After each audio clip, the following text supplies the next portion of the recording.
Buenas tardes a todos, supongo que me escuchan bien.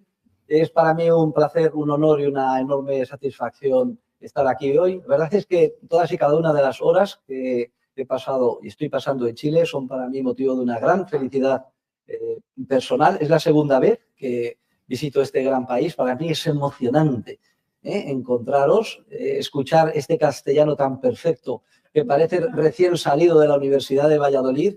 Y no solo eso, una educación exquisita en todos los ámbitos. Los castellanos somos gente muy, ¿cómo le diría yo? Iba a decir violenta, no, pero muy echada para adelante. Si no, no habríamos conquistado América. Y la verdad es que son 11.000 kilómetros los que he volado y realmente es algo sorprendente que prácticamente en el otro extremo del globo terráqueo nos encontremos exactamente igual o incluso mejor que en casa. Muchas gracias a Chile y a los chilenos por acogernos también. Y también por a Libertad y Desarrollo y especialmente, como no podía ser, a la pareja Cáceres, es decir, a Carlos y a Inés Consuelo, que, bueno, nos han acompañado, hemos ido juntos a múltiples reuniones de la Sociedad Montpellier cuando yo era un hombre joven y con fuerza. Y además, pues a mí me producía especial satisfacción tu challenge, que dicen los anglosajones, es decir, ir desafiando con ideas radicales, no como ahora que soy un tibio. Y yo recuerdo que siempre Carlos me miraba con una cierta sonrisa de escepticismo, pero jamás, nunca me llevó la contraria, diciendo, bueno, este Jesús, a ver si se calma un poquito, etcétera. Pero siempre acogiéndonos como unos íntimos amigos. La verdad es que cuando íbamos a estas visitas de la Montpellier, hace mucho tiempo que no voy porque la considero un antro de tibios, pero siempre estábamos buscando ver dónde están los Cáceres, porque ya sabíamos que ahí teníamos una acogida familiar. La verdad es que sois muy afortunados de contar con Carlos Cáceres y sobre todo con Inés Consuelo.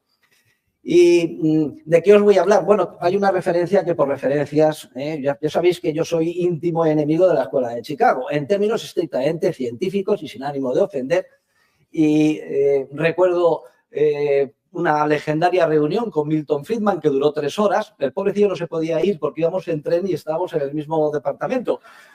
Viajábamos, no sé si estabas en esa reunión, o de Lausana a Zúrich o del Zúrich a Lausanne. Y yo digo, aquí tengo a Milton Friedman, esta es la mía. Premio Nobel de Economía, se lo acaban de dar, y yo empecé, pam, metodología, no tienes ni idea, pam.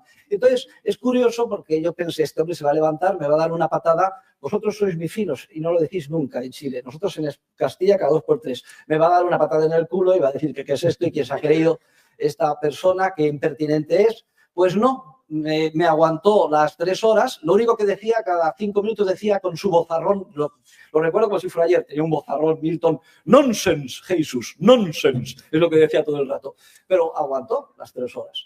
Pero sí que le tengo que agradecer algo a Milton Friedman, que se ha referido Carlos Cáceres, y es que yo con 15 años de edad y ya escudriñando la biblioteca de economía de mi padre, que era una de las más completas de España, y además me había leído ya todos los libros, todos los tratados importantes, cayó en mis manos Capitalismo y Libertad. Es una edición publicada por Editorial Rialp, que es la editora del Opus en España, y yo inmediatamente me lo empecé a subrayar, pero hay algo que me llamó la atención, que es que justo en la parte inicial, en el prefacio, Milton de pasada, aquí es donde Milton se traicionó.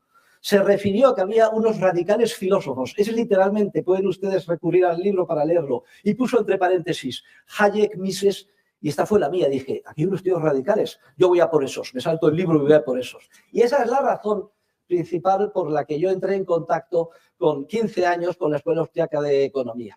Con 16 empecé la carrera de Economía y tuve la suerte de que mi profesor, pobrecillo, era un positivista, o sea, no sabía nada de esto, nos recomendó el libro de Richard Lipsey, Economía Positiva. Y ese libro, pues la verdad es que es algo admirable. En el prólogo decía el autor que había un enfoque de la economía que era radicalmente, lo dice en nota a pie de página, lo pueden ustedes ver, radicalmente lo opuesto al del autor del libro, al famoso Lipsey.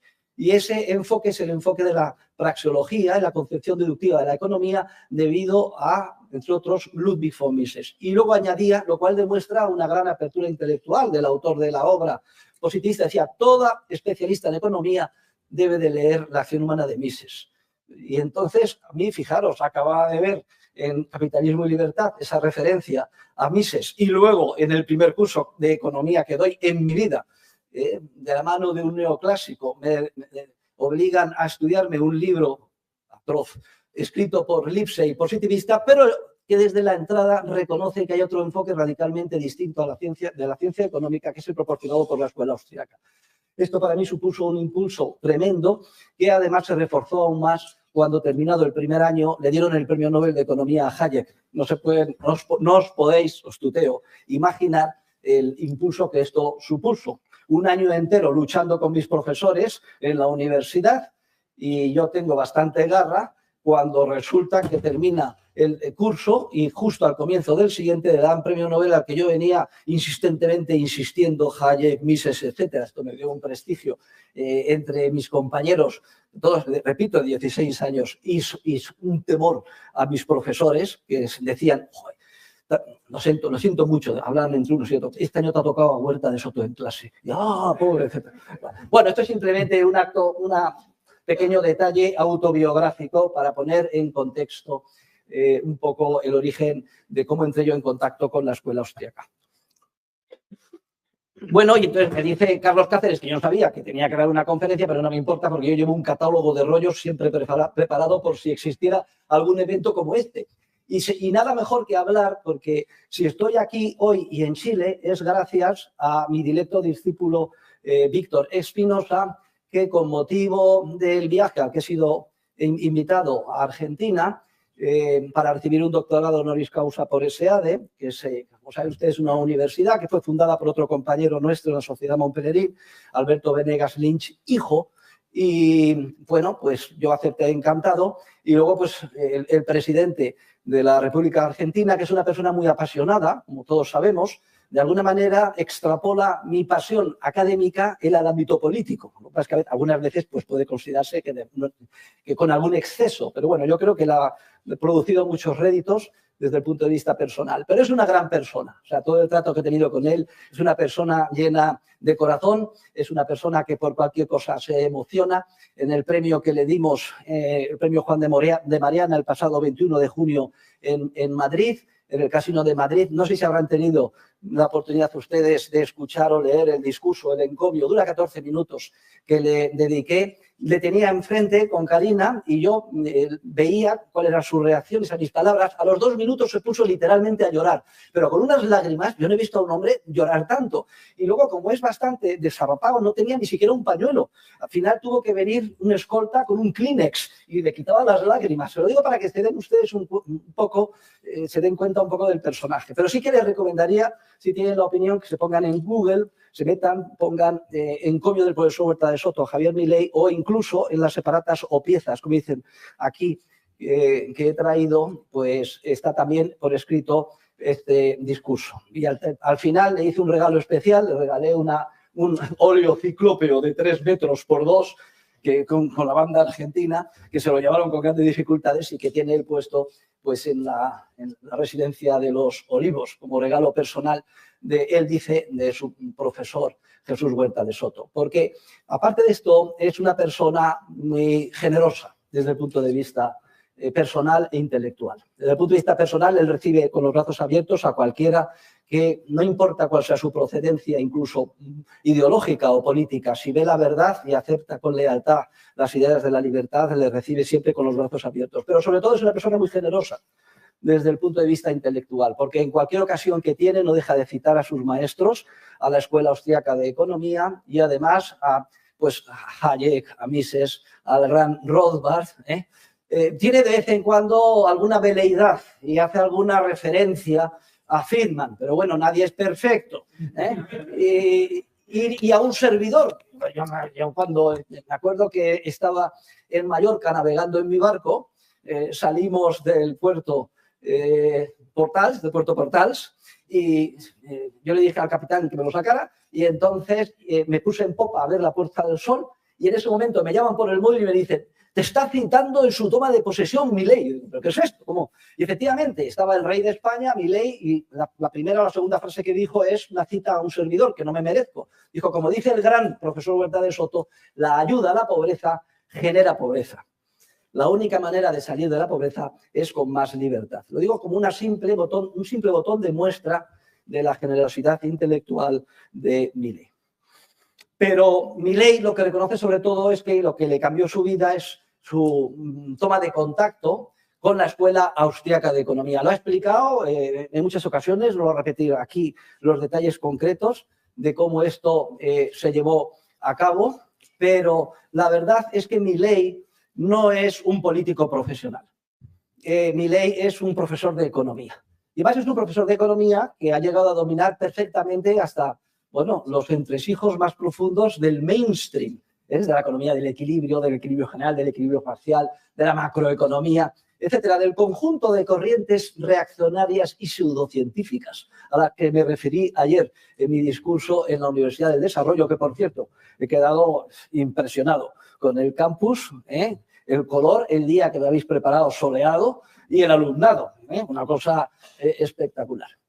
Bien, él siempre reconoce que vio la luz y, bueno, reunió a sus alumnos y con toda valentía, pues les dijo, miren, les quiero decir una cosa muy importante. Todo lo que les he enseñado a ustedes y lo que he enseñado a las anteriores promociones los pasados 20 años es todo mentira. A partir de ahora les voy a enseñar la verdad, que es el enfoque de la escuela austríaca. Lo digo para que vean ustedes con qué personaje, de qué personaje estamos hablando. Y lo que voy a decir ahora, en plan de comentario, la verdad es que es bastante provocador. Voy a explicar cuáles son las raíces escolásticas del pensamiento de Javier Milei. Si me permiten, es eso a lo que voy a dedicar unos minutos, porque creo que es altamente sugestivo y, de paso, con este motivo, me permite dar satisfacción a algo que me ha pedido don Carlos Cáceres. Aquí lo de don si lo utilizáis, ¿no? Como la vieja Castilla, don y doña. Bueno, don Carlos Cáceres me ha pedido, hombre, conviene que expliques un poco en qué consiste el enfoque austriaco, porque aquí somos todos de Chicago. Digo, bueno, no te preocupes. No te preocupes, yo entiendo que por razones históricas la influencia de la Escuela de Chicago sea muy grande en Chile y además ha sido muy positiva, porque una cosa es que uno esté completamente errado en su enfoque conceptual, metodológico y analítico de la economía, y otra cosa distinta es que sea un gran amante y divulgador de la libertad económica, como de hecho lo fue Milton Friedman. Y bueno, creo que es una bendición divina que a raíz del famoso golpe pues se encargara la responsabilidad económica del país a personas pues que se habían formado en esa tradición de apoyo a la economía de mercado. Y se nota, porque hay una prosperidad en el país comparativa respecto a la Argentina obvia, y se nota pues esta influencia. Y que incluso después, con la recuperación de la democracia en Chile, en gran medida, aunque no voy a entrar aquí en detalles políticos, pues muchas de las reformas bien orientadas se han mantenido. Y si se han mantenido, supongo que en gran medida será gracias al esfuerzo en políticas públicas que hace esta institución tan señera y que hoy nos acoge.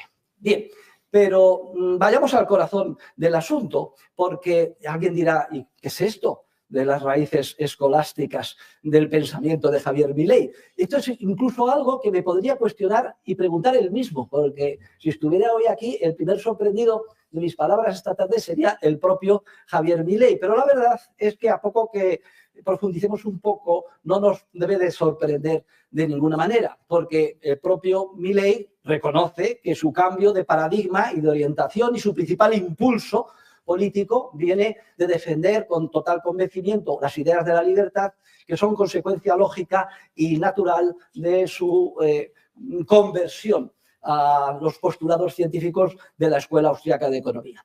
Y hay un artículo, bueno, Milei siempre cita, que aquí ha tenido una influencia muy grande, el profesor Murray Rothbard, al que yo conocí, tuve mucho trato, Rothbard era alguien, es prácticamente indescriptible, un sentido del humor, una erudición, un inglés incomprensible de los barrios bajos de Bronx. Bueno, una cosa, yo estuve con él. La verdad es que cuando yo era joven y estaba con Hayek, estaba con Rothbard, yo no era consciente de que luego, pasados los años, miraría para atrás y diría, bueno, es una cosa legendaria, ¿no? Una cosa que inusitada, que no podía yo pensar la influencia que iba a tener después. En el año 1974 hubo una conferencia muy importante que supuso el resurgir de la escuela austriaca en el mundo. Además, coincidió con el año en el que se le dio el Premio Nobel de Economía a Hayek. Esa conferencia tuvo lugar en South Royalton y ahí de alguna forma se aglutinaron todas las fuerzas intelectuales dispersas de la escuela austriaca en el mundo y con motivo de este Premio Nobel dijeron, bueno, hasta aquí hemos llegado, vamos a dar un golpe científico en la mesa y producir un cambio de paradigma en el mundo. Y en esa estamos. Y Rothbard presentó para este congreso un artículo que se titula New Light on the Prehistory of the Austrian School, es decir, una nueva luz sobre la prehistoria de la escuela austriaca. Y la tesis del libro, la tesis del artículo, ahí está publicada en un libro todas las contribuciones, es que el origen de la escuela austríaca se encuentra nada más y nada menos que en el pensamiento de los grandes miembros de la escuela de Salamanca del siglo de oro español, es decir, del final del siglo XVI, del siglo XVII.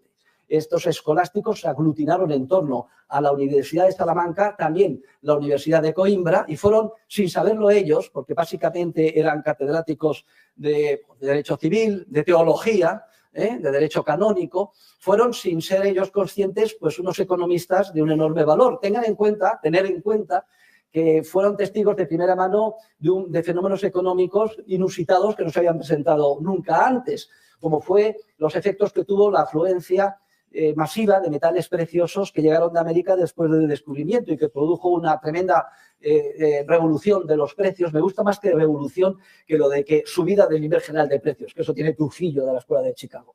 No es que los precios suban o bajan, lo que es una revolución, no hay un nivel de piscina que suba o baja, hay una revolución. Y esto es importante, lo analizaron y lo analizaron además con una perspicacia, lo analizaron con una sutileza intelectual, es el término que debería de utilizar, que es, leyéndolo hoy nos sorprende. Y bueno, hay diversas obras que avanzan en esta dirección. Por ejemplo, voy a referirme a la famosa Marjorie Grace Hutchinson. Esta fue una británica discípula de Hayek que se casó con un noble alemán y hija de un abogado británico, vivió toda su vida en Málaga. Sabía perfectamente castellano y sabía latín. Y entonces escribió un pequeño libro sobre The School of Salamanca, Readings in Spanish Monetary Theory, publicado por Clarendon Press en el año 1952, si es que no me falla la memoria porque estoy improvisando. Y este trabajo de investigación se llevó a cabo bajo la dirección de Hayek. No es una tesis doctoral, cuando se menciona esto es un error, pero fue un trabajo de investigación dirigido por Hayek. Porque Hayek descubrió que el origen de la economía de mercado y de la libertad de empresa no se encuentra en Escocia, ni en el norte de Inglaterra, ni mucho menos en el pensamiento protestante ni calvinista, ni mucho menos en la tradición de Adam Smith, que en todo caso supuso una desviación perversa en nuestra disciplina hacia el equilibrio y la teoría objetiva del valor-trabajo, sirviendo en bandeja todo el argumentario para que luego Marx construyera la teoría de la explotación. No. Hayek quedó convencido, sobre todo de su trato con otro compañero en la Mont Pelerin Society, Bruno Leoni, de que el origen de la libertad, el origen de la concepción dinámica del mercado se encuentra en el pensamiento de origen continental, católico y mediterráneo alimentado por la Escuela de Salamanca a partir del siglo XVI. Y precisamente para seguir profundizando en esta línea es por lo que apoyó a Marjorie Grace Hutchinson en su trabajo de investigación. Pues, ¿qué es lo que hizo Rothbard? Rothbard dijo, bueno, voy a partir del trabajo de Marjorie Grace Hutchinson, pero voy a ver el resto de las contribuciones claves de la Escuela de Salamanca, a ver si coinciden o no, y de alguna manera las podemos conectar con las principales contribuciones de la Escuela Austriaca. Y encontró que sí, que van como anillo al dedo y que el origen de la Escuela Austriaca se encuentra en la Escuela de Salamanca. No es de extrañar, porque España era el imperio, dominaba toda Europa. Solamente quedó Francia, aislada en todas sus fronteras por las fuerzas españolas, y además también era el centro intelectual de Europa en el siglo XVI y XVII, y las ideas fluían, sobre todo a través de Italia. Los italianos son más listos que el hambre, si no está aquí mi directo discípulo Bernardo Ferrero. Mis manos derechas en la Universidad de Madrid son un alemán y un italiano, aparte de mi directo codirector, Miguel Ángel Alonso, que también se encuentra, y otros muy brillantes profesores. Y entonces estas ideas fluyeron y terminaron influyendo en la parte este del imperio, Reich, que significa Austria, precisamente, del imperio español, la parte este era Austria. Bueno, si preguntáis a los austriacos, lo enfocan al revés. Dicen que el imperio austriaco, la parte oeste, era España. Bueno, no vamos a entrar con estas discusiones que tienen una importancia secundaria. Y es la tradición que terminó influyendo en Karl Menger, el fundador oficial de la escuela austriaca de economía, pero que a poco que investiguéis veréis cómo tiene citas de los escolásticos más importantes. Yo tengo una carta en mi poder de Hayek que nos escribió con motivo de la organización de la primera reunión de la Sociedad Montpellerin, que solo acepta tener reuniones en entornos liberales y democráticos y, por tanto, hubo que esperar hasta el fallecimiento de General Franco y entonces la organizamos, como recordarás, en el año 1976-77, cuando le dimos el doctorado honoris causa en Salamanca pues a Hayek, etcétera. Y ahí Hayek nos dice que tenemos que ser conscientes que el origen de la teoría del mercado no se encuentra en los pensadores británicos ni en Escocia, sino que es un origen continental y católico. Menciona un trabajo de Robertson y el trabajo que ya decimos de Marjorie Grice Hutchinson y añade que además no dejemos de trabajar este artículo que estoy comentando sobre New Light on the Prehistory of the Austrian School, escrito por Rothbard, y dice que desde luego es muy convincente todo lo que dice Rothbard al respecto. Y ahora vamos a entrar un poquito en faena. Porque claro, si Milley reconoce que el origen y lo que da fuerza a su pensamiento y convicción es la escuela austriaca, y resulta que el origen de la escuela austriaca está en el pensamiento de los escolásticos de nuestro siglo de oro español, pues obviamente ahora entendemos el porqué del origen escolástico del pensamiento de Javier Milley. Y Milley siempre dice que su primer shock traumático, su conversión, como la de San Pablo, saben que iba a San Pablo persiguiendo judíos y de pronto cae el caballo y dice, oye, ¿por qué persigues a los judíos, coño? Sígueme. Bueno, pues algo parecido le pasó a Milley y esa conversión fue cuando cayó en sus manos un artículo de 140 páginas de Rothbard demoliendo toda la teoría neoclásica y de Chicago sobre la competencia y el monopolio. Entonces el leyó y dijo, pero todo lo que enseñó es mentira, todo esto está equivocado. Toda la teoría antimonopolio, todo esto está equivocado. Y es cuando se produjo ahí ese correspondiente shock. Porque la teoría de la competencia, la teoría del monopolio, en general la teoría del mainstream, da por supuesto un mundo estático de equilibrio basado en la constancia y en la maximización. Es lo que da lugar al paradigma neoclásico, que es una de las 4 corrientes pseudocientíficas y reaccionarias en contra de la libertad a las que me refería ayer. Y resulta pues que todo parte del supuesto de que podemos hacernos con una información que nunca es posible que ningún ingeniero social ni científico pueda hacerse con la misma, porque continuamente el conocimiento o la información que se genera en el mercado nunca está dada, sino que continuamente está siendo cambiada ex novo, desde que nos levantamos hasta que nos acostamos. Somos siempre actores protagonistas de nuestra vida y continuamente descubrimos nueva información sobre fines y medios, de manera que esa información, ese conocimiento no está dado. Y entonces ya nuestros escolásticos, fíjense ustedes qué finos eran, ¿eh? Tenemos, por ejemplo, el gran Juan de Lugo, que en el año 1645 se pregunta, ¿es posible llegar a conocer el precio de equilibrio de las cosas? Que dan por supuesto, Gary Becker, toda la escuela de Chicago, Main Street, etc. ¿Es posible llegar a conocer el precio justo de las cosas?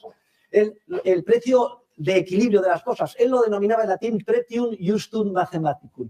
Y entonces contesta que es tan compleja la información que haría falta para llegar a conocer cuál es el precio de equilibrio, que pretium justum mathematicum licet soli deo notum. Depende de tan gran cantidad de circunstancias que sí se puede llegar a conocer el precio de equilibrio, pero solo por Dios. Fíjense ustedes qué pensadores más finos. Y luego tenemos a otro cardenal jesuita español, porque de hecho la tesis de nuevo de Hayek es que el origen de la economía de mercado y de la teoría sobre la economía de mercado es un origen dominico, católico y jesuita. Nada de calvinista ni protestante. Esto es una especie de ahí anexo, digamos, un callejón sin salida que ha llevado la ciencia económica hasta ahora. Otro cardenal jesuita es Juan de Salas, un poco antes, 1627. Se pregunta exactamente, ¿podría llegar a hacerse alguna vez el gobernante con toda la información y conocimiento que necesita para dar un contenido coordinador a sus mandatos? Y, por ejemplo, discernir si en un determinado sector o industria, si es que se pudiera definir objetivamente el concepto de sector e industria, hay un monopolio porque solo existe uno haciendo una foto y entonces esto, como sabemos que son las curvas de oferta-demanda, y si resulta que son inelásticas, las de demanda, etcétera, se está explotando al consumidor, se está suponiendo con una arrogancia fatal, el título de la última obra de Hayek, que el gran ingeniero social al frente del Departamento de Defensa, sedicente Defensa, de la competencia, dispone de una información que nunca puede llegar a... ¿Es posible que pueda llegar a disponer de esta información? Y contesta Juan de Salas: esa información es tan rica, abundante y variable que quas exacte comprehendere et ponderare Dei est non hominum. Es decir, que llegarla a comprender y ponderar exactamente es cosa solo de Dios, pero no de los hombres. Pero sabemos que están endiosados mis colegas del mainstream y el resto de los cultivadores de las diferentes corrientes reaccionarias pseudo científicas.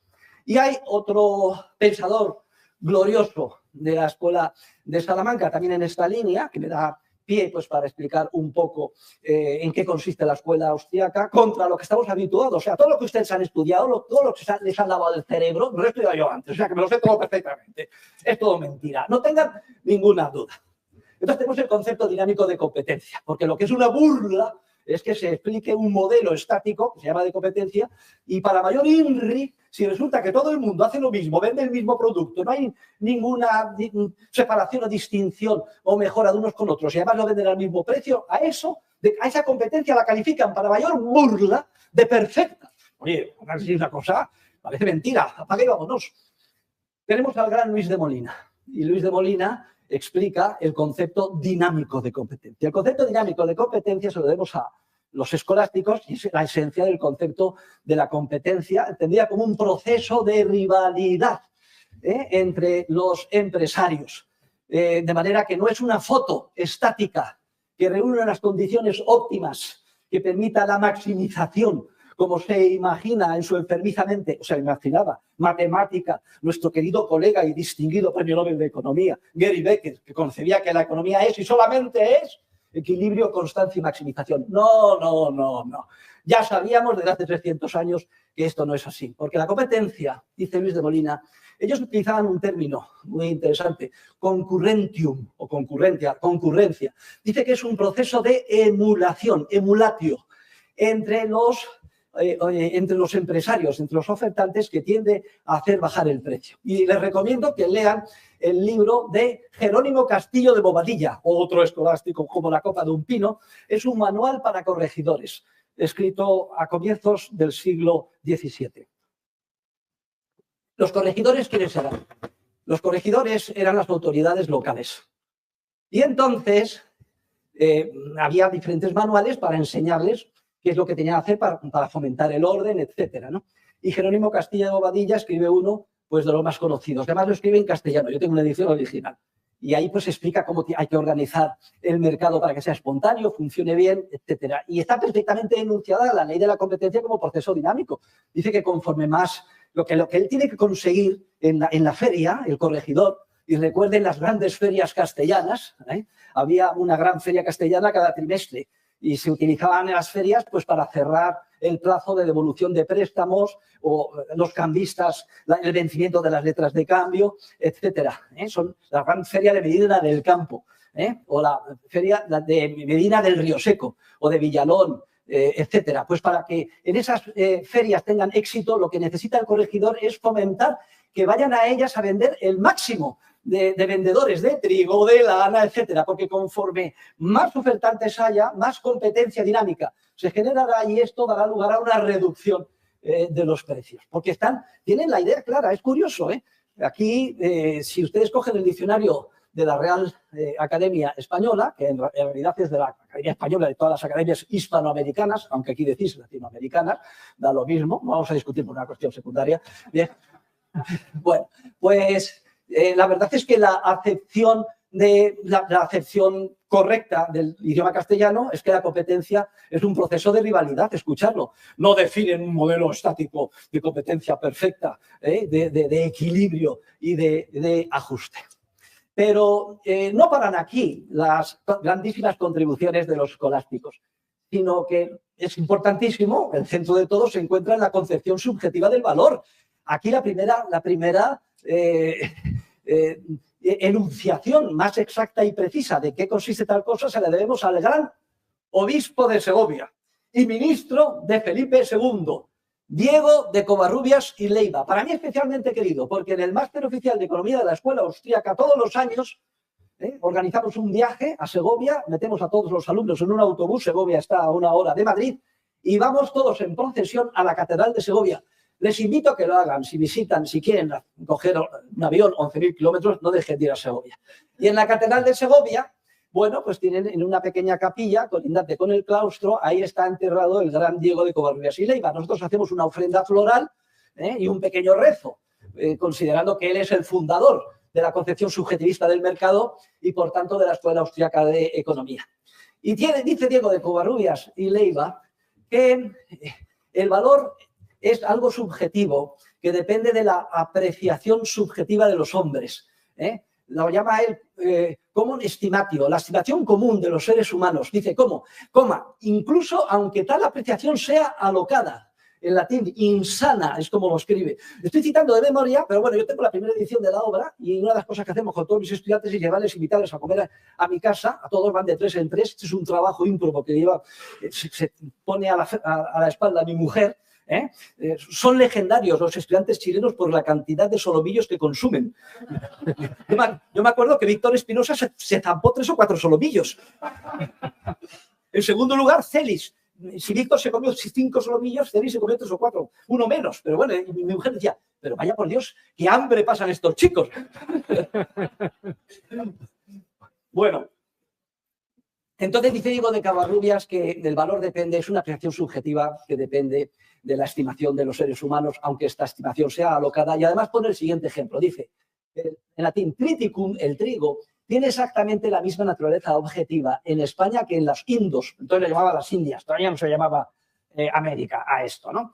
Dice, y sin embargo, se valora mucho más en América que en España. ¿Cómo puede ser tal cosa? Dice, porque lo estiman mucho más en América que en España. Entre otras razones, de explicación de por qué esa estimación subjetiva es distinta, tiene influencia pues, los gustos, las valoraciones, la escasez relativa, que cuidado, el concepto de escasez para los austríacos no es una cuestión objetivamente discernible ni medible desde fuera, sino que también es estrictamente subjetiva. Luego, entonces, chapó para Diego de Covarrubias. Y esto es una tradición que es la que hereda directamente la Escuela Austriaca de Economía. Tenemos la gran tragedia de la desviación protestante y la bifurcación hacia un callejón sin salida que debemos a Adam Smith. La verdad es que lo de Adam Smith y sus acólitos y sucesores fue una tragedia para nuestra disciplina. Hizo tabla rasa de contribuciones que ya se conocían, como la teoría subjetiva del valor, la cambia por una teoría objetiva, según el cual el valor es algo intrínseco a las cosas, y además ya directamente lo que faltaba, que piensa que está determinado por el coste de producción de las cosas y como el coste protagonista es el trabajo incorporado por la teoría del valor-trabajo, que luego Ricardo y compañía ya esmerarían en completar. En pocas palabras, le sirvió en bandeja toda la teoría marxista de la explotación o plusvalía, Carlos Marx y sucesores. Realmente, yo cuando en la sociedad Montpellier, por eso he dejado de ir, me encontraba colegas todos muy orgullosos, generalmente anglosajones, porque son unos chauvinistas. No le iba a decir del carajo. Con sus corbatas de Adam Smith presumiendo de liberales, a mí siempre me daba ganas de quitarles la corbata y ahorcarles directamente su corbata. Pero ¿cómo podéis llevar una corbata a Adam Smith estando ante los escolásticos españoles y además por una persona que ha metido en un callejón sin salida a nuestra disciplina? Pero no solo eso, es que todavía más grave lo de Adam Smith, porque hace tabla rasa del objetivo que tenían los escolásticos, que era tratar de explicar cómo se determina el precio en cada momento en el mercado. Y él se fija nada más metodológicamente, conceptualmente, en tratar de explicar un hipotético precio natural a largo plazo de equilibrio, es decir, el precio de equilibrio, es decir, también está abriendo la puerta a toda modelización de equilibrio que posteriormente haría completamente estéril la ciencia económica y no me importa que sea en su versión del equilibrio parcial o del equilibrio general. Que tranquilo me quedo habiendo despachado contra Adam Smith.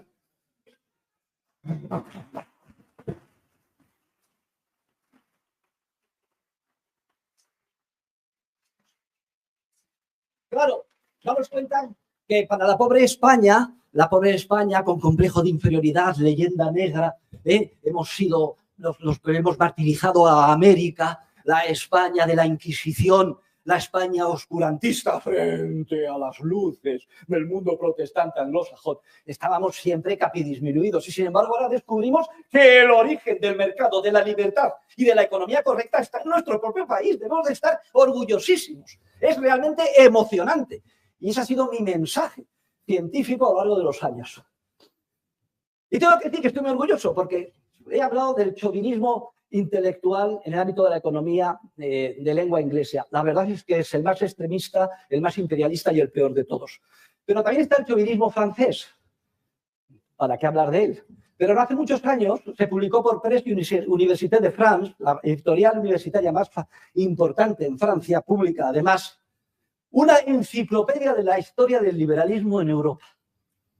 Y para mí, uno de los motivos de mayor satisfacción profesional como académico fue que me encargaron que el capítulo introductorio lo redactara yo, reconociendo nada más y nada menos que la Francia de la Revolución Francesa, tremenda revolución, la diosa razón, cuna del socialismo, etcétera, no fue la cuna del liberalismo, sino que la cuna del liberalismo se encuentra en el pensamiento católico de nuestros escolásticos del siglo de oro. Chapó a los franceses que por lo menos tuvieron la humildad de reconocerlo, cosa que no han hecho los anglosajones hasta ahora.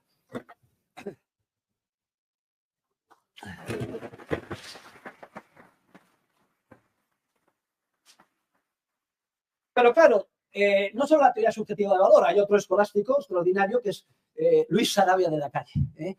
El gran mérito de Luis Sarabia de la Calle es que escribe en vez de en latín en castellano y su obra se titula Instrucción para mercaderes. Es la manera como entonces se denominaba a los empresarios. Estos agudísimos científicos de la economía o economistas, sin saberlo ellos, en realidad desarrollan todos sus manuales con la finalidad de poder aquilatar qué actividades que desarrollaban los mercaderes eran lícitas y cuáles eran ilícitas. Y, por tanto, si cometían o no pecado, y en su caso, orientar en la correspondiente penitencia. Bien, pues si ustedes leen el trabajo de Luis Sarabia de la Calle, se dan cuenta de que, siguiendo esta doctrina de la teoría subjetiva del valor, es el primero que perfectamente articula que son los precios de mercado los que determinan los costes, y no al revés, como piensan todos los teóricos del equilibrio, Chicago, el mainstream, etcétera. En el modelo de equilibrio coincide precios y costes y luego dan el salto completamente injustificado de pensar que son los costes los que determinan los precios,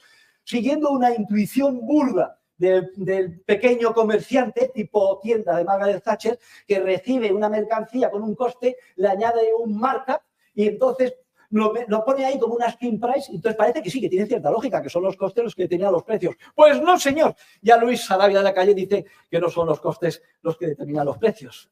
Dice que ni los costes, ni los trabajos, ni los riesgos de que hace la mercancía determina el precio, sino que el precio está determinado por la valoración subjetiva. Pero además es que es obvio, parece mentira. ¿Cómo tenemos todas estas escuelas, los millones que nos gastamos en los departamentos, en hacer libros obtusos y en pagar a profesores? Pobres profesores, no los voy a criticar, si los profesores somos gente normal, que nuestro único defecto es que solo enseñamos lo que sabemos. Tampoco se le puede pedir peras al horno, pero ¿qué es esto de decir que son los costes los que determinan los precios? Si los costes determinan los precios, ningún mérito ni dificultad tendría la actividad empresarial en el mercado. Simplemente meteríamos costes, trabajo, etcétera, y tendríamos garantizada la recuperación vía precios. Hay algo ahí que no encaja. Parece mentira cómo ha desaparecido la sensatez en nuestra disciplina, por esa especie de complejo de inferioridad que tenemos con el mundo científico natural y de querer crear y formar ingenieros sociales. Realmente clama al cielo el estado de nuestra disciplina. Es realmente increíble que en pleno siglo XXI todavía tengamos esto. Hay que hacer una revolución en la disciplina. Esta fue mi pequeña contribución que hice ayer, que no sé si el mensaje se llegaría a recibir o no por completo. Bien, por cierto, Luis Sarabia de la Calle murió viajando en galeón de España a América y, claro, fue enterrado, como se hace, lanzando el cuerpo al océano Atlántico. Hay un gran pensador argentino de historia del pensamiento económico de origen rumano que se llama Oreste Popescu. Oreste Popescu es especialmente meritorio porque ha investigado algo que también era obvio. Resulta que estos escolásticos, muchos de ellos se embarcaron y fueron los fundamentos de las primeras grandes universidades que se fundaron en América por los españoles. San Marcos de Lima, en México, etcétera. Y lo que ha hecho Oreste Popescu es seguir la pista a estos pensadores y encontrar escolásticos subjetivistas y que entendía bien la relación entre precios y costes, pero ya escribiendo en América, como por ejemplo Juan de Matienzo, estoy citando de memoria, o Albornoz. Os recomiendo que leáis las obras de Oreste Popescu, porque ya es la conexión directa con vosotros que estáis aquí. Pero no paran aquí las contribuciones de la escuela de Salamanca, que han influido y son el fundamento o los cimientos de la escuela austríaca, sino que he dejado el ámbito de la teoría monetaria, que es el más importante, porque tenéis al gran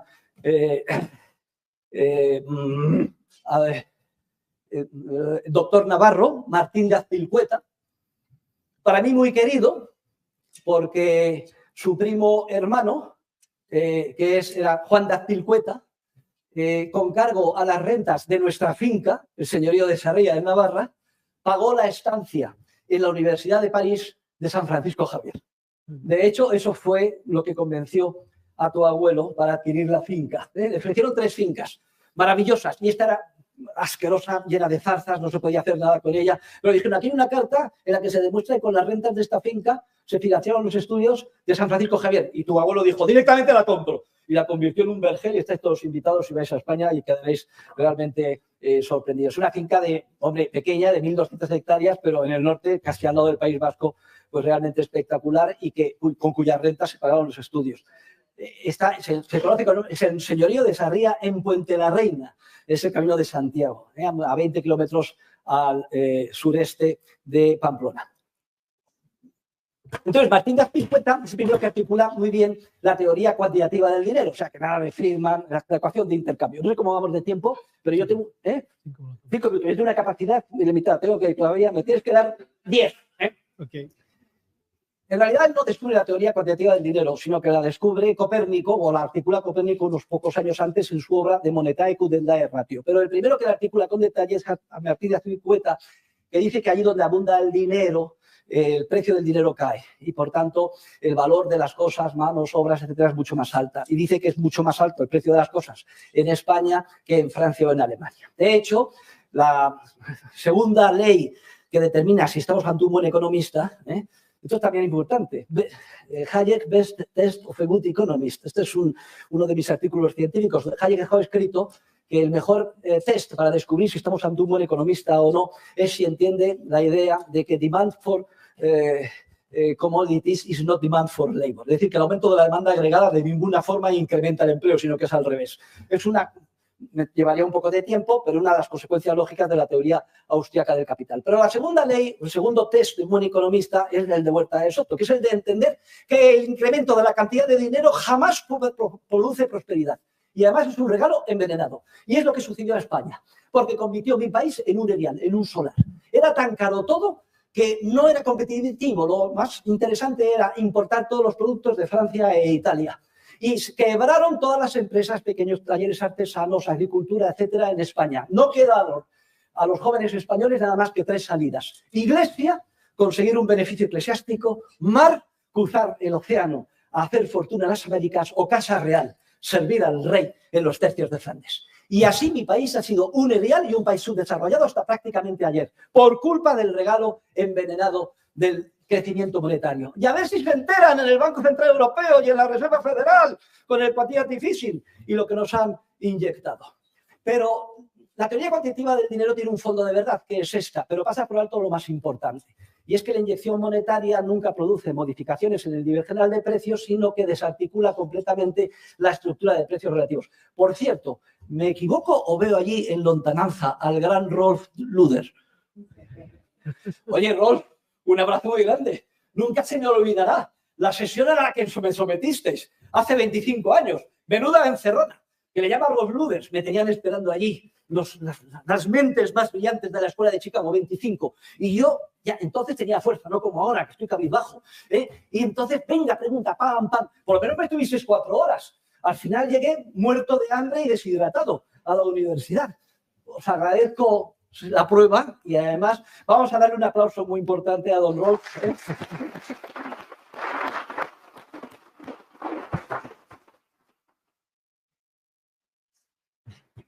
Oye, Rolf, esto se agradece a que he tenido 2 desprendimientos de retina, me han puesto unas lentes de última generación y me dijo mi oculista, vas a ver perfectamente. Yo me fijo, pero si está ahí don Rolf Luder, además no has cambiado nada. Esta es igual que hace 25 años. Me alegro mucho de que hayas tenido la gentileza de venir a escucharme. Y los escolásticos, una de las cosas que pone de manifiesto es que hay una diferencia esencial entre el contrato de depósito y el contrato de préstamo.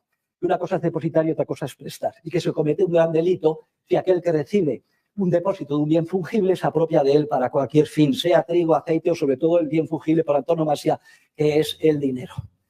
Aquí tenéis los deliciosos análisis de Luis Araya de la Calle, que además tiene una teoría incipiente, embrionaria, austríaca del ciclo económico y demuestra cómo, aunque esto da lugar, cuando se apropian los bancos, crean dinero bancario, da lugar a una prosperidad solo a corto plazo, luego se revierte y todo se va al traste, como decía Tomás de Mercado o Domingo de Soto. Ahí está implícita la teoría austríaca del ciclo y hay más una conexión directa con Javier Milei, porque uno de los objetivos de Javier Milei es cerrar el Banco Central y dolarizar, como ya sabéis.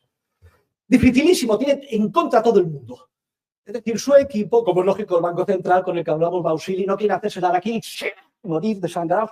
Toda la banca privada, su principal fuente de ingresos, es expoliar a la ciudadanía con el señoriaje que supone la creación de dinero bancario. Todos los organismos internacionales en contra, porque si se hace esta reforma y que tiene éxito, y lo tendría claro, queda en evidencia todo el sistema financiero que tiene pies de barro, toda la inestabilidad que continuamente genera. Porque los escolásticos fueron los primeros que se dieron cuenta que los depósitos forman parte de la oferta monetaria exactamente igual que el dinero en efectivo. Luis de Molina lo llamaba quirographis pecuniarum, dinero escritorario, cuando hacen el asiento fraudulento los bancos, hoy legitimado, no voy a decir que vayan a la cárcel, préstamo con cargo a depósito, están creando de la nada depósitos, medios fiduciarios o sustitutos monetarios perfectos, lo cual tiene un efecto igual que el de la afluencia masiva de dinero, es decir, la segunda ley del profesor Huerta de Soto, regalo envenenado que conduce a largo plazo a la pobreza. ¿Qué tragedia es que este gran descubrimiento de los escolásticos de nuestro siglo de oro fuera completamente olvidado? Y que 300 años después, cuando se produce el debate entre la Currency School, la escuela monetaria, y la Banking School, al final triunfa la sensatez del análisis de la Currency School y la ley bancaria de Pills Bank Act, de 19 de febrero de 1844, se establece la obligatoriedad del coeficiente de caja del 100%, pero qué pena, solo para la emisión de papel moneda, una de las formas de los medios fiduciarios. Como se había olvidado entonces que los depósitos son exactamente igual que papel moneda, no se exigió lo mismo para la emisión de depósitos a la vista. Y entonces fue un triunfo científico, pero fue una victoria pírrica, porque lo único que hicieron los bancos a partir de entonces es redirigir su negocio de la emisión de papel moneda a la emisión de depósitos. Se exigieron, continuaron los ciclos de burbuja, crisis, se desprestigió completamente la ley, cada vez que había una crisis bancaria tenía que hacerse una excepción, se creó un prestamista de última instancia que fue el Banco de Inglaterra, se dio el privilegio para imprimir libras de papel para salvar de los apuros a los bancos quebrados y aquí hay muchas personas que saben lo que supone y la tragedia que supone la quiebra de una banca, sobre todo para los depositantes, etcétera, etcétera. Y así hasta hoy. Es increíble que todo el sistema financiero occidental y del mundo de las mal llamadas economías de mercado tenga su origen en que se olvidara algo que ya habían descubierto nuestros escolásticos en el siglo de oro. Que el quirographis pecuniarum, los depósitos forman parte de la oferta monetaria exactamente igual que el papel moneda y que los bancos privados, cuando actúan con reserva fraccionaria, crean dinero virtual que distorsiona completamente y genera malas inversiones y pone las semillas de profundos ciclos económicos y una inestabilidad que es autodependiente como la droga, como el estatismo, que a su vez justifica la existencia del Estado y así sucesivamente. Y termino. Gracias. Voy a terminar porque Carlos le veo que es una persona que se me está poniendo nervioso y además el profesor Huerta de Soto cuando coge carrerilla y eso que ahora estoy un poco debilucho, como ven ustedes, pues a lo mejor no se sabe cuándo puedo terminar. Y es que resulta que la famosa motosierra de Milei también es de origen escolástico. Toma del frasco, Carrasco. Es de origen escolástico. Y aquí tenemos al gran Juan de Mariana. El padre Juan de Mariana, que fue el hijo ilegítimo de un clérigo de la Catedral de Toledo, entonces nos abortaba. Decía, el pecado de la carne, si somos débiles, que se va a hacer, incluso los clérigos, nos abortaba, y entonces lo que se hacía, pues cogía a la niña y se la llevaba a una familia donde tenía el hijo, etcétera. El hijo salió más listo que el hambre, entró a la orden de los jesuitas, terminó de catedrático enseñando en París, tal, y luego recaló en una celda de los jesuitas, orden recién creada entonces, o sea, de tufillo, digamos, de demasiado novedad respecto a los dominicos, en Toledo. Y el padre Juan, gran padre Juan de Mariana, tiene una obra genial que se titula Tratado sobre las enfermedades de la compañía. ¿Y qué compañía es esa? La compañía de Jesús. ¿Y qué es lo que dice Juan de Mariana? Dice que esa compañía no puede funcionar porque está creada de manera jerárquica, de arriba abajo, siguiendo un esquema militar, ordena y mando, y dice que es loco que el ciego, que es el que está arriba, quiera guiar al que ve, aun cuando el que ve sea tuerto, porque carece de la información de primera mano, que la pierde. Y dice que cuando las leyes son muchas y en demasía, como no se puede ni siquiera saber, a todas se pierde el respeto. Y forzoso es se caiga en hierros muchos. Estoy citando literalmente. Número de páginas de legislación impresas en nuestro país el año pasado. 1.350.000 páginas. Por todas las administraciones públicas, el 47% de ellas inspiradas por la Unión Europea. ¿Qué es lo que hay que hacer? Meter la motosierra y cargarse toda esta regulación. ¿Pero dónde se ha visto? Ya lo decía el padre Juan de Mariana. Y afortunadamente ha creado un ministerio al frente del cual se cuenta Sturzenegger, que, hombre, piecemeal social deregulation, poquito a poquito está podando esta maraña tremenda. Pero bueno, supongo que ustedes que tienen conocimiento de primera mano de lo que pasa en Chile será algo muy parecido. Pero también hay que meter la motosierra al gasto público. Vuelvo al padre Juan de Mariana, dice que ¿cuál es la única solución? Reducir el gasto público, porque el rey tiene tantas pensiones, dispendios, subvenciones, etcétera, que eso no puede soportar la hacienda pública.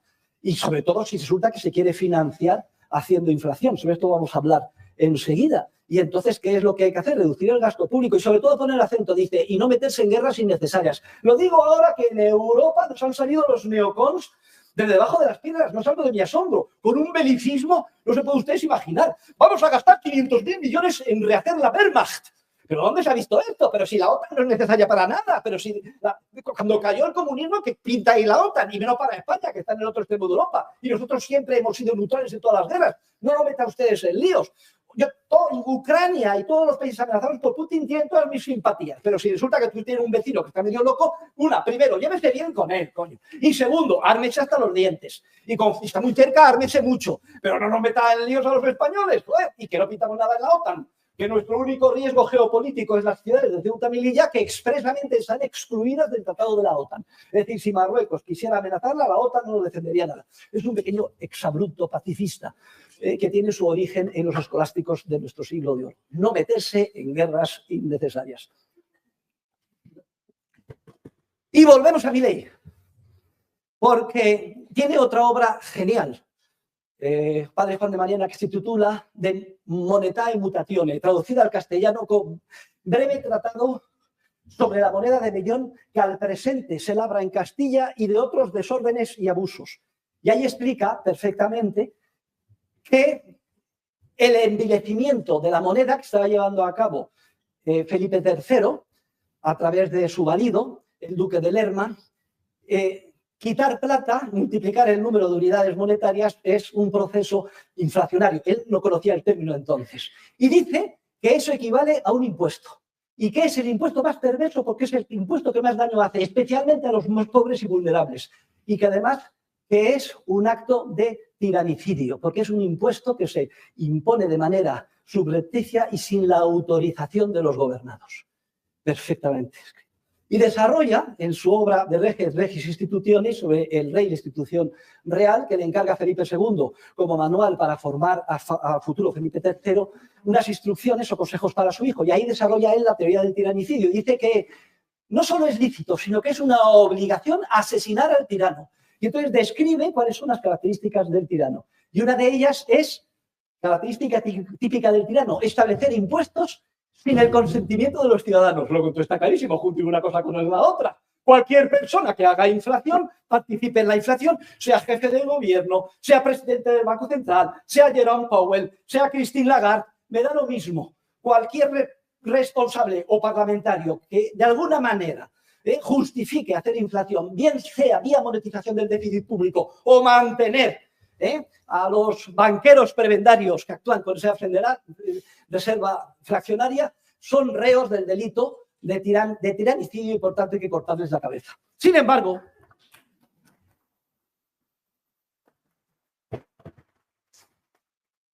esto es lo que decían nuestros escolásticos. Sin embargo, Milei es mucho más generoso. Solo ha propuesto no de cortar la cabeza, por Dios.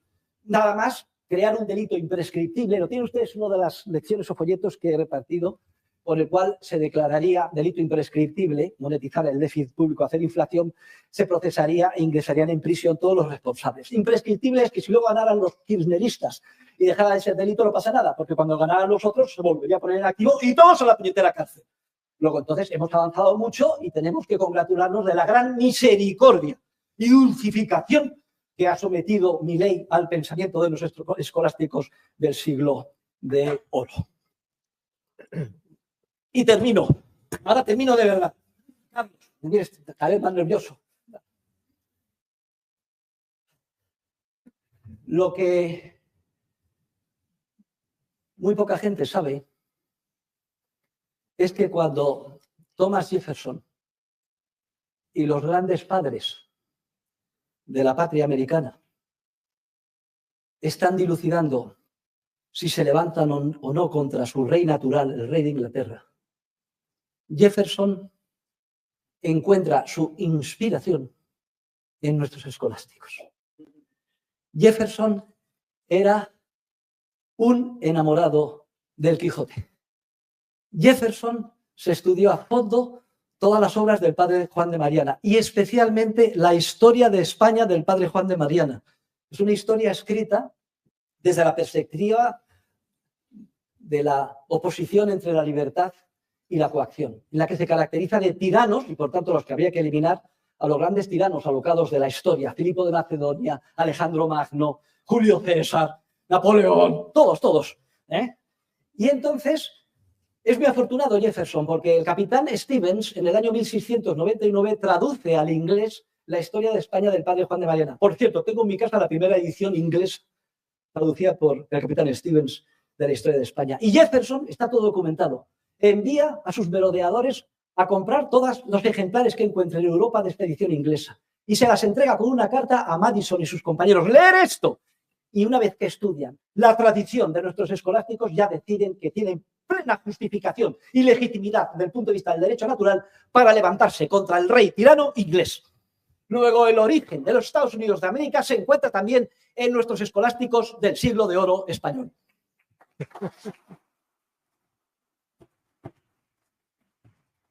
Yo estoy contento y encantado, si no fuera, porque no quiero abusar ni de la paciencia de ustedes, ni del nerviosismo del moderador, pero yo les puedo garantizar que me tiraba otra hora y media, porque tengo aquí en el tintero, y por cierto, he tenido que improvisar todo esto, porque yo no sabía que tenía que dar una conferencia. Me encanta estos desafíos. Recuerden ustedes que mi abuelo era banderillero de Juan Belmonte. Aquí no tienen corridas de toros, ¿no? Bueno, pues un toro es, como os voy a explicar a ustedes, como una locomotora con cuernos así de grandes, en las que tienes tú que ir a pelo en pecho, a torearlo, poner unas banderillas y luego matarlo directamente. Y terminé, y con esto termino mi conferencia hoy, comparando a Javier Milei, gran animalista, como saben ustedes. O sea que si hay que matar un animal, Milei tiene más o menos sus dudas, ¿eh? ¿Verdad que sí, Filip? Bueno, pues comparando a Javier Milei como un torero. Decir en España, torero, torero, es poco menos que decir que uno es un héroe, por razones obvias.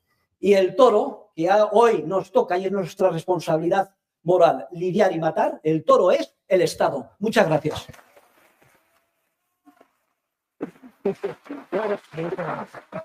Espero que les me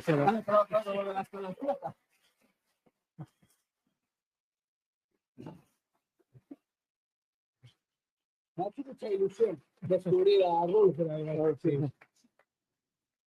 Bueno, muchas gracias, Jesús, por esta conferencia que sin lugar a duda abre perspectiva, abre nuevos caminos y no cabe la menor duda que la colaboración que hace Jesús, en lo que es el pensamiento económico, da una ilustración de caminos a seguir en el orden social que llamamos el orden económico.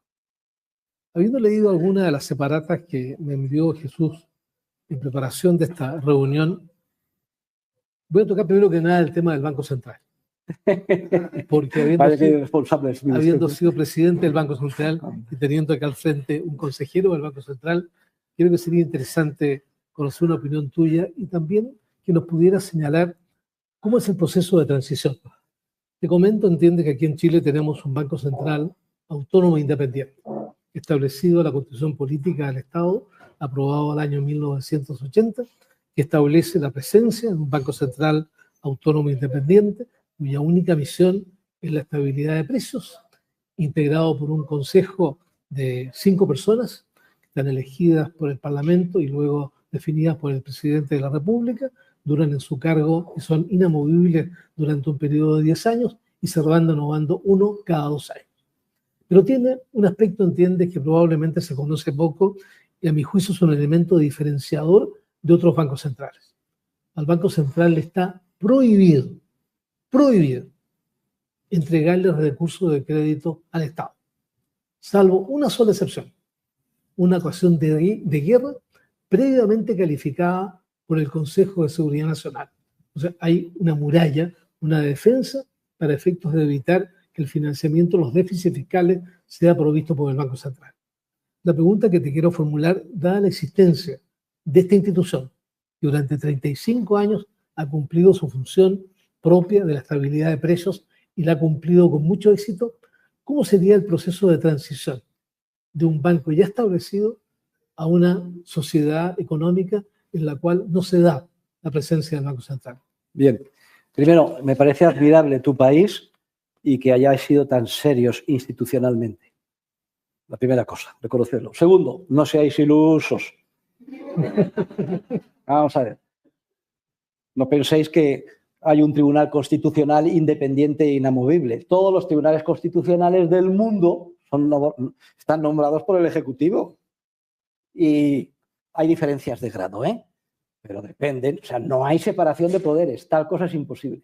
Tercero, en la Constitución de la moneda única europea, del euro, se establece exactamente la absoluta independencia y que bajo ningún concepto se podrá financiar nunca. Y que el objetivo es el de estabilidad. Las tres cosas, Esa fue la condición por la que aceptaron los alemanes, tenemos aquí, abandonar a su querido marco y pasar al euro. Las tres han sido traicionadas. Se dice, no, es que se emite deuda pública y la compramos. Eso no es monetizar, aunque sí que lo es. Esto es simplemente una política monetaria. Y llega al Tribunal Supremo de la Unión Europea y lo aceptan.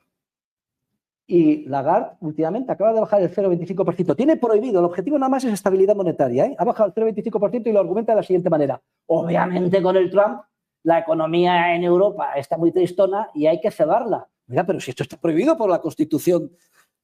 Quiere decir que echa la ley, echa la trampa.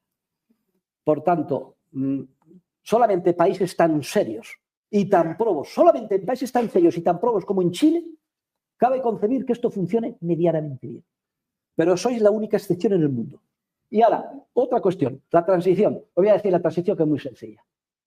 Si es para dolarizar, es relativamente más fácil, porque la que explico yo en mi libro es para pasar al patrón oro puro con coeficiente de caja del 100%. Presidente de la República de Argentina ha conseguido un préstamo del Fondo Monetario Internacional de 15.000 millones, 12.000 de entrega inmediata y 3.000 dentro de poco. Tiene un swap de 6.000 millones con China. Bueno, 15 y 6, 21. Préstamos de Banca Morgan, etcétera, etcétera, otros 5 o 6.000 millones. Más 6.000 que tiene el Banco Central, total 37.000 millones de dólares que tiene. En este momento puede canjear peso dólar de toda la base monetaria ampliada. Pero inmediatamente, mañana. Bien, no es suficiente. Porque también tiene que canjear la parte de los depósitos a la vista generados por la banca privada. La verdad es que el sistema bancario argentino estaba muy poco desarrollado por razones obvias de la hiperinflación, pero ahora en este momento en el que hay, digamos, con esta rebaja del 25% del gasto público y el superávit que se ha conseguido, pues hay un relativo sentimiento de prosperidad, la gente está empezando a pedir préstamos a la banca y gran tragedia, la banca los está acomodando mediante expansión crediticia. Hay que parar cuanto antes esto. Pero claro, hay que entender a los políticos. En este momento y con elecciones en noviembre no lo va a parar porque daría lugar a cortísimo plazo a un enfriamiento de la economía que no le vendría bien. Supongo, yo no he hablado con Milei y no sé exactamente lo que piensa, pero seguro que por aquí van los tiros. El acto de valentía tremendo de salir del cepo parcialmente, pero bueno, sobre todo para las personas físicas la semana pasada, es un paso muy bueno en la buena dirección. Y aquí termino, porque esto que os estoy diciendo vale exactamente igual para que lo veáis en Chile. Irving Fisher establece un sistema de transición en los años 30 para pasar al coeficiente de caja del 100%. Él lo que concibe es que se emita por el Estado todos los dólares necesarios y se compren los activos de la banca para obligándoles a continuación a que el dinero que perciban quede esterilizado como coeficiente al 100% de los depósitos a la vista. El problema de esa transición de Irving Fisher es que equivale a nacionalizar la economía. Yo tengo un sistema de transición totalmente supera al de Irving Fisher en función del mercado libre, clarísimo, lo que yo propongo es crear el dinero necesario y entregárselo a los bancos como colateral de los depósitos a la vista. Luego veremos qué son los depósitos a la vista, porque incluyen los depósitos a corto plazo hasta un plazo determinado, digamos un mes. Pero esto es otro tema, digamos, secundario. En el momento en que se haga eso ya se exige, esto no es inflacionario, porque queda esterilizado ese dinero como coeficiente al 100%. Es simplemente reconocer la realidad de que los medios fiduciarios o sustitutos monetarios perfectos creados secularmente por la banca que opera con esa fraccionaria son dinero. Bien, y una vez que los dejas consolidados, quedan protegidos todos los activos monetarios de los depositantes en los bancos. Pero ¿qué es lo que pasa? Al hacer esto, quedan liberados todos los activos de la banca que actualmente lucen como colateral de los depósitos. Y lo que propone un servidor es titulizarlos en unos fondos gestionados por la propia banca y canjearlos por los títulos de deuda pública. Dicho de otra forma, los miles de millones de dólares que le faltan para canjear dólar peso al 100%, incluyendo los depósitos, ya los tiene simplemente con la operación Huerta de Soto, descrita en el capítulo 9 de mi libro. Y siempre digo lo siguiente: si a un servidor le dieran el premio Nobel de Economía, cosa literalmente imposible, porque no soy políticamente correcto, pero añado entre paréntesis que para Dios no hay nada imposible, si a un servidor le dieran el premio Nobel de Economía sería por esto, sobre todo si lo llevara Milei a la práctica. Y además os lo sirvo en bandeja, porque podéis hacer lo mismo vosotros, que tenéis una economía mucho más desarrollada, un sistema financiero, como veo, mucho más serio, y podéis hacer el canje cuanto queráis. El único problema es que sales de Málaga y te metes en Malagón. Hombre, te metes en el dólar, y eso es... Pero bueno, estamos en el área dólar. Como un segundo paso ya sería libertad de elección de monedas y luego eventualmente hacer el canje por oro. Porque, señores, yo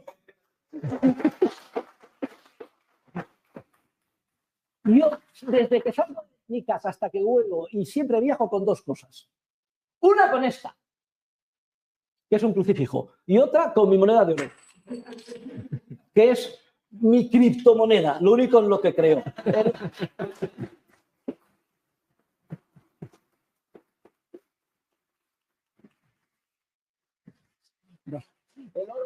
El oro en la Iglesia Católica representa la caridad, el amor.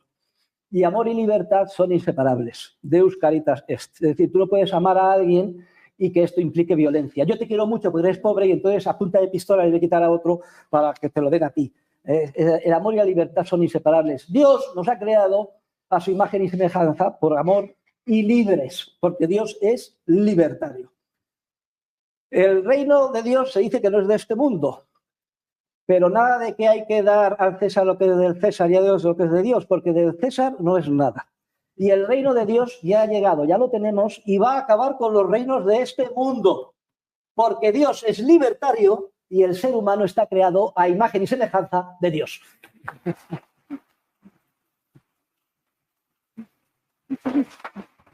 Gracias. Gracias, Rubén.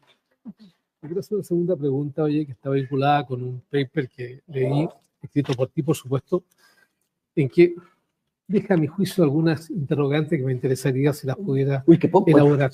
Solo una. Dice, señalas totalmente lo siguiente: es posible impulsar el desmantelamiento del Estado con las enseñanzas de la ciencia económica y agregas, y esto para mí es lo importante, incluso la justicia, el orden público y la prevención, represión y sanción del delito serán proporcionadas por los procesos de mercado basados en la cooperación voluntaria. Sin lugar a dudas que esto abre preguntas. Y fundamentalmente, ¿de qué manera esto que tú calificas como el orden espontáneo puede resolver los temas principalmente vinculados con la justicia y con el orden público? Bueno, pues muy sencillo, porque la justicia es un sistema para resolver los conflictos de los particulares y aquí sí que tenemos de primera mano indicios de cómo funcionaría en un mercado libre protagonizado por los seres humanos de a pie y con la capacidad inmensa de la creatividad humana empresarial para solucionar los problemas. Sabemos lo que es el arbitraje y cómo funciona el arbitraje, ¿eh? Bien, en cuanto a la prevención, represión y sanción del delito, bueno, yo no sé en Chile, pero es que las empresas privadas de seguridad en España nos defienden a todos, incluyendo al gobierno y a los ministerios. Estamos hablando de Prosegur, Securitas, etcétera.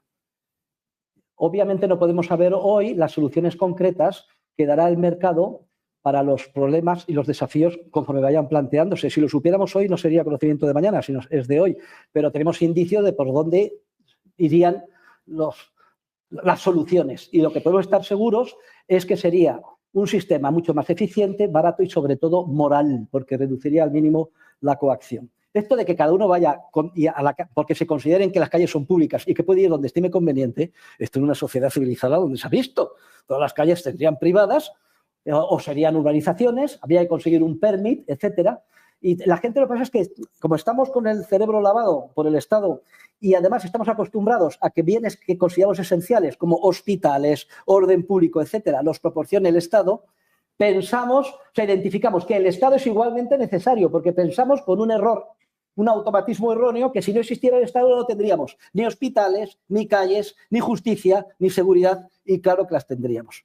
Y no voy a hablar aquí de todos los esfuerzos de ciencia ficción que han hecho los anarcocapitalistas que conciben un entramado de agencias privadas como compañías de seguros, lo digo porque yo soy el propietario de una, y se adscribiría cada uno a esa agencia de seguridad, cada una de ellas patrocinaría un sistema jurídico determinado, unos más católicos, otros no, otros LGTBI, etcétera, y se ocuparían de defender y solucionar los conflictos. ¿Y qué pasa si hay un conflicto entre una agencia y otro? ¿Y qué pasa si mi hija se queda embarazada, quiere abortar y en mi agencia no se permite? Y entonces mi hija quiere irse a otra agencia donde sí se permite. Como es lógico, no lo voy a mantener a punta de pistola. Eso sería violar el principio de una agresión, que es la esencia de la libertad. Y entonces ella se cambiaría de agencia. ¿Y qué va a haber? ¿Una guerra a muerte entre las agencias? No, son muy costosas. Previamente llegarían a un acuerdo de tipo contractual entre ellas que solucionarían a priori esos casos. Señores, no tengan ninguna duda.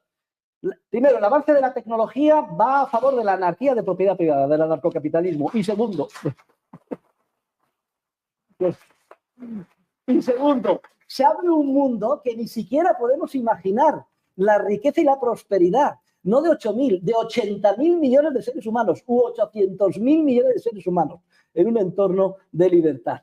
Luego, yo sé que es muy difícil porque hemos vivido toda la vida en este entorno y pensamos que es lo natural, ¿eh? Pero es lo más que te puedo decir. Gracias, Jesús.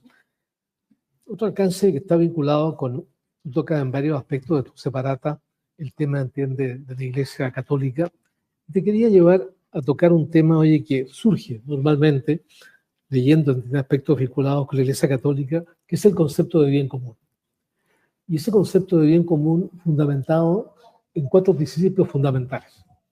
El principio de la solidaridad, el principio de la subsidiariedad, el principio de la participación y el principio de la sociabilidad. La pregunta concreta va en la siguiente dirección. Dentro de un orden espontáneo, ¿cómo calificas tú, cómo configuras tú este concepto de bien común y qué importancia les das a estos principios que sustentan una sociedad que tiene como misión la búsqueda del bien común? La máxima importancia, pero es que falta uno, el más importante. Pues viene una adúltera y le dicen, está Jesús escribiendo en el suelo, ¿no? Haciéndose el despistado. Hemos cogido esta en adulterio flagrante. Ajá. Y que Moisés nos manda a apedrearla. Y sigue el tío escribiendo. ¿Qué hacemos? Y sigue escribiendo. ¿Qué hacemos? Y al final, mira, dice, a ver, que el que no haya pecado, coja la primera piedra y la tire. El principio que te falta para el bien común es el principio de no agresión. Jamás se utiliza la violencia. Ahora, si tú me dices que esos 4 principios magníficos pueden justificar coger a punta de pistola a uno para dárselo a otro, entonces no hay bien común. El bien común solo lo genera la economía de mercado, el orden espontáneo de mercado, la libertad y el sistema capitalista. Eso es el bien común y nada más.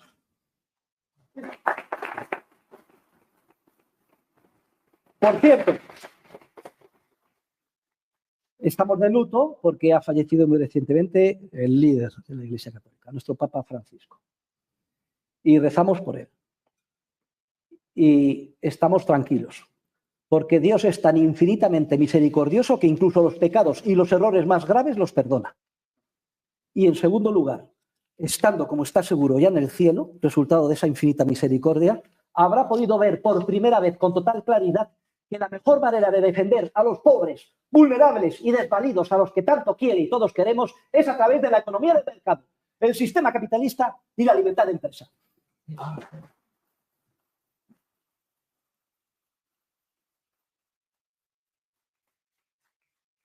Siguiendo con la idea hoy de estos principios fundamentales, y probablemente habría que agregar este principio elaborado por Jesús Huerta de Soto, vinculado con el principio de la subsidiariedad y el principio de la solidaridad. Normalmente se colocan como elementos antagónicos y otros ven esto como elementos complementarios. ¿Cuál sería tu apreciación dentro de un orden social?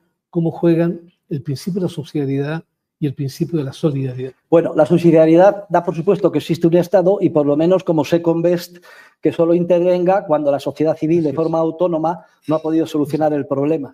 Bueno, digamos que esto es una manera de capear el temporal, pero muy débil. La solidaridad la explica muy bien San Juan Pablo II. Dice solidum. Esto viene de una cadena que tiene un eslabón unido con otro. Y dice que el mejor modelo de solidaridad es la economía de mercado, que pone en contacto a todos con todos. Y todos salimos ganando. Incluso no solo los próximos, la ayuda al prójimo, sino ayuda al que ni siquiera llegamos a conocer. Se refiere concretamente, creo que es en los números 45 y 46 de Centésimos Annus, a la cadena sin límite de solidaridad que supone el mercado. El mensaje que yo quiero enviar es un mensaje primero, un mensaje de optimismo. Si es que tenemos la verdad, encaja todo, encaja la ciencia, encaja la ética, encaja la religión, etcétera. Tenemos que hacer mucha formación dentro de la Iglesia Católica, pero pobrecillos los clérigos, si es que no saben. Hemos editado un libro escrito por 2 discípulos míos del Opus que se titula Economía para sacerdotes. No sé si lo habéis recibido aquí. Hemos vendido miles y miles. Vamos, yo estoy distribuyendo a todos los sacerdotes de España, que son 14.000, explicándoles esto, porque están todos los días en el púlpito pidiendo siempre por nuestros gobernantes para que Papá Estado descubra todos los problemas, les ilumine y nos ayude a los demás. Que no tenéis que pedir por eso, coño. Que lo que tenéis que pedir es por los seres humanos de a pie, para que seamos capaces de descubrir los desajustes sociales, las oportunidades de ganancia que hay y acumular capital, que es lo que favorece a los más vulnerables. Y esto no está en las preces de la Conferencia Episcopal Española, supongo que tampoco en la de Chile, si es que queda alguien después de la limpia. Pues, vale, bien. Como ven ustedes, el sentido del humor es muy importante y la ironía castellana también. Otro comentario, Jesús. En el año 2023, un investigador de Libertad y Desarrollo, José Miguel Aldunate, elaboró un documento que se denominó el dilema liberal. ¿Defender los principios o llegar al consenso? Pregunta que es válida en los acontecimientos políticos que surgen en un régimen de democracia representativa. ¿Buscar el consenso o defender las ideas? Bueno, es que vamos a ver, el liberalismo...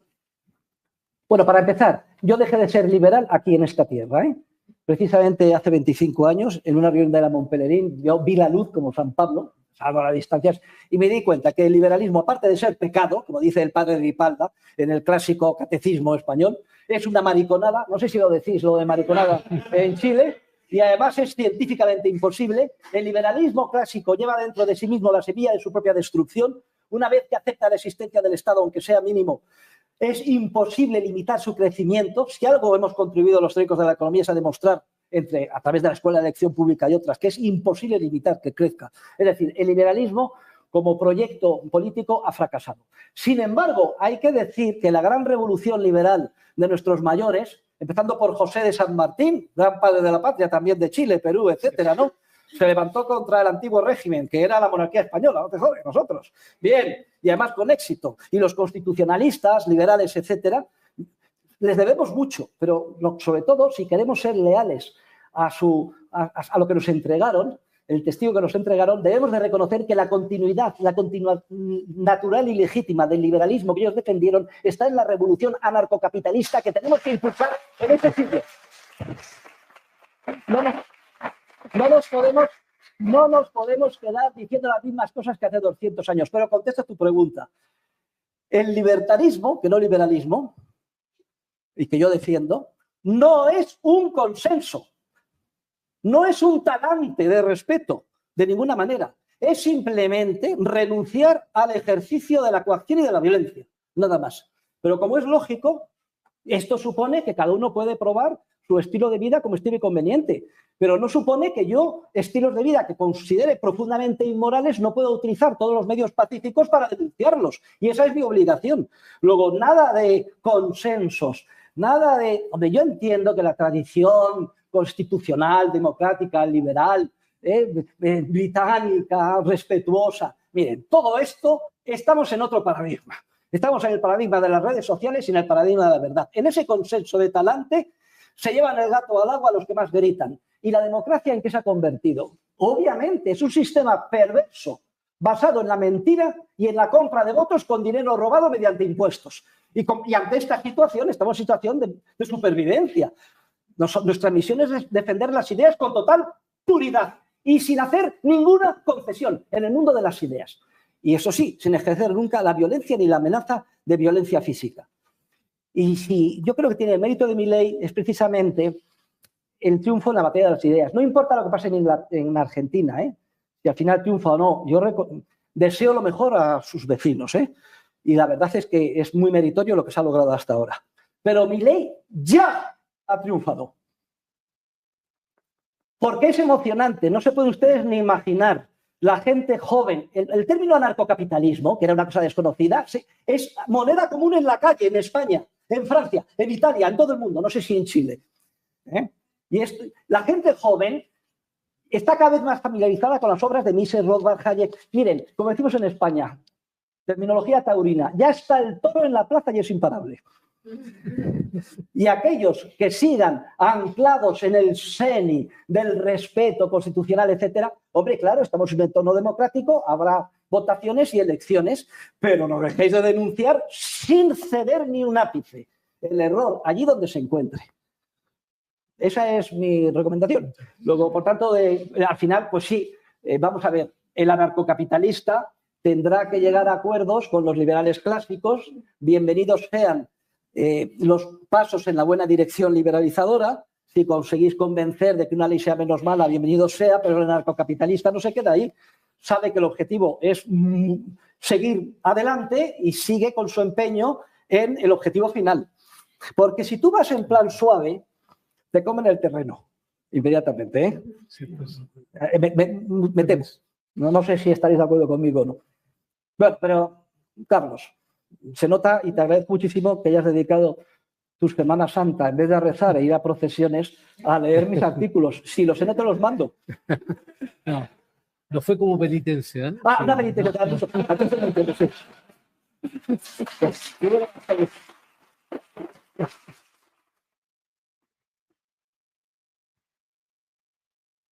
Te quiero formular una última pregunta, Jesús. Tocaste también mucho el tema de lo que llamas tú la función empresarial. Y me pareció interesante la relación que haces entre la ética y la eficiencia. Creo que valdría la pena que, dado entiende que estamos en un régimen de economía de mercado y vemos, entiende la necesidad de que al lado de la eficiencia se dé el comportamiento ético de los actores de la economía de mercado. ¿Qué apreciación ves tú? Esto es muy importante. Que ética y eficiencia sean dos dimensiones distintas que admitan combinaciones variables es una de las excrecencias peores de la economía neoclásica en general y de la llamada economía del bienestar en particular. Ellos consideran un mundo de ajuste perfecto, se considera el óptimo paretiano, que es la eficiencia estática, si estás en alguno de los puntos de la curva de posibilidades máximas de producción, y luego, de acuerdo con Samuelson, habría una hipotética función de bienestar social que recogería la idea de lo que es justo o injusto y existirían múltiples posibilidades de intersección para combinar, como se quisiera, diferentes combinaciones de eficiencia y justicia. Todo esto es una cagada intelectual y un error monstruoso, porque parte de esa concepción estática del concepto de eficiencia paretiana que yo he sustituido con el concepto de eficiencia dinámica. La eficiencia dinámica, hay uno de mis libros más famosos es The Theory of Dynamic Efficiency, publicado por Routledge y que recomiendo a todos. La eficiencia dinámica es al revés. Concibe que un sistema, un ser humano, una empresa es más eficiente conforme más impulse la creatividad empresarial en libertad y la coordinación. Entonces cambia radicalmente el asunto. Y si queremos entrar en el fango del instrumental analítico neoclásico, diríamos que más lo relevante no es estar en la curva de posibilidades máximas de producción, sino que gracias a la creatividad cada vez vaya más hacia afuera. Pero si es que no existe tal cosa, ¿cómo puedo caer? Pensar. Pero bueno, qué tentación. Incluso yo caigo en el pecado. Voy a tener, a ver qué penitencia me voy a confesar. Padre, he pecado. Durante unos segundos he utilizado el instrumental analítico neoclásico. ¡Joder, complete 1000 Padres Nuestros y reza, etcétera! Es el peor de los pecados, ¿no?, que acabe conseguir. Bien, entonces con la concepción dinámica del mercado, que tiene sus orígenes escolásticos, resulta que ya no eficiencia y justicia no son dos dimensiones distintas, sino que son dos caras de la misma moneda. Porque solo una idea de la justicia, solo la justicia correctamente entendida, como el respeto a la propiedad privada, genera la eficiencia dinámica. De manera que lo justo, de verdad, bien entendido, no puede ser nunca ineficiente. Y al revés, lo eficiente no puede ser justo. Y una de los principales errores dentro del ámbito de la Iglesia Católica en general y del Papa Francisco, que en paz descanse en particular, es el de considerar que el derecho de propiedad, bueno, eso está muy bien, pero es un derecho secundario, no es un derecho prioritario, sino que todos los recursos están hechos por Dios para todos los hombres. Eso es un gravísimo error, porque parte de desconocer la naturaleza creativa con que nos ha creado Dios a su imagen y semejanza. Pero afortunadamente Francisco ya ha visto la luz y ya es de los nuestros.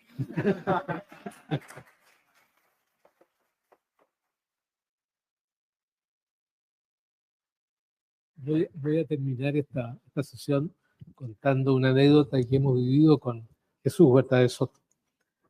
Cuando analizábamos el título de la conferencia que le pedíamos a Jesús dar hoy día a la tarde, le mandamos un WhatsApp, le colocamos el título que nosotros sugeríamos, que era Política Económica y la Escuela Austriaca. Me contesta Jesús Huerta de Soto: prefiero un título más radical, Anarcocapitalismo y la Escuela Austriaca. Le contestamos nosotros de Libertad de Desarrollo: nos gusta un título menos radical. Y le sugerimos una lista de títulos que finalmente escoge él, el tema, entiende, de la economía y la escuela austriaca. Y me dice finalmente, en un párrafo aparte, me dice: ustedes son unos tibios, unos zurdos y unos socialdemócratas. ¡Qué vergüenza!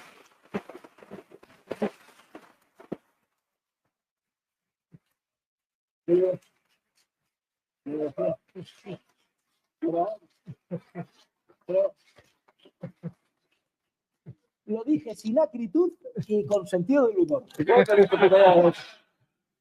Bueno, muchas gracias, Muchas Jesús. gracias.